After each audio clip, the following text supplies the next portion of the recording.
I had prepared 3 slides, but I feel like I would spoil the strength and the depth of the messages that we had from the group rapporteurs, that I really don't want to touch the very clear messages, the very strong messages that we had from the rapporteurs. I think that I would be ready to undersign all of the recommendations and the comments that have been made by the rapporteurs in such a clear and sound way that any general suggestions and conclusions, I think, would be inappropriate.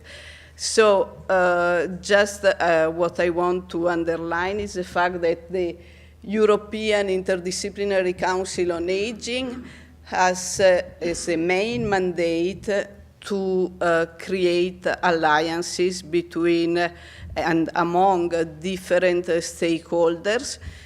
This was the first, really the first attempt to organize a stakeholder meeting in a topic that is very critical for the geriatric community.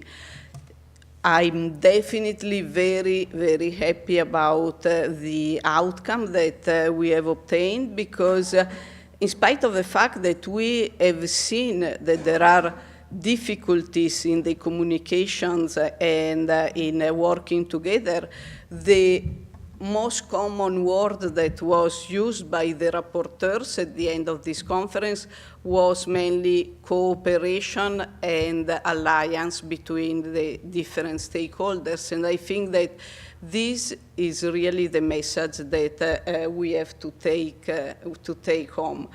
From the practical point of view, the main recommendations and actions and strategies will be summarized in an executive report. So my request to each of the rapporteurs for this morning would be to send us the written statements so that we can include it in the executive summary that has been prepared, will be prepared by the medical writer who has followed these 3 days of work.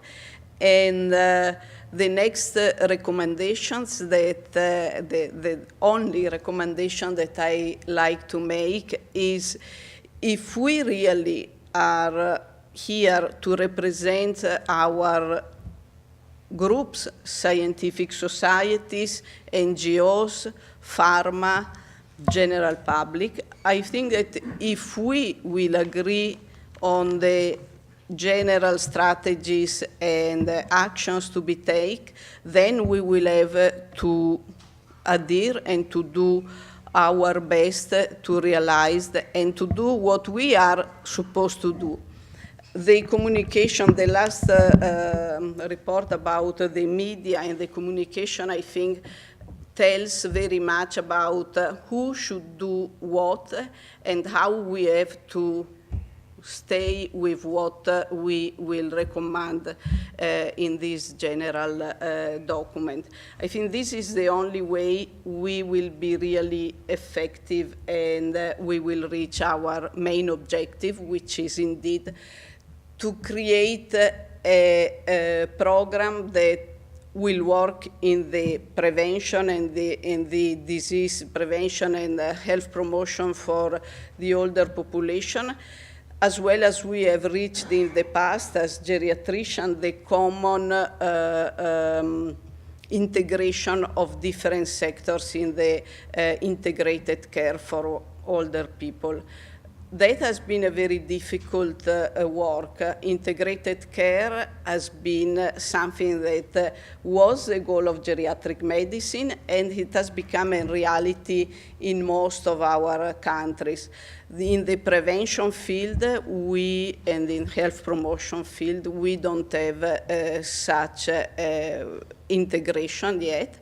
And I think this would be a very good starting element in the piece of health promotion, then we can work all together. But again, each of us should do what it will be recommended to do. Otherwise, we will not be able to be successful. I think this is the only closing message that I would like to do from my perspective, and I think I'm speaking on behalf of the board of the EICA. We really went beyond our expectations in terms of input we had and structure for future work we will hope to do with these institutions. So thank you very much for being here and for the input that each of you has given to the success of this conference.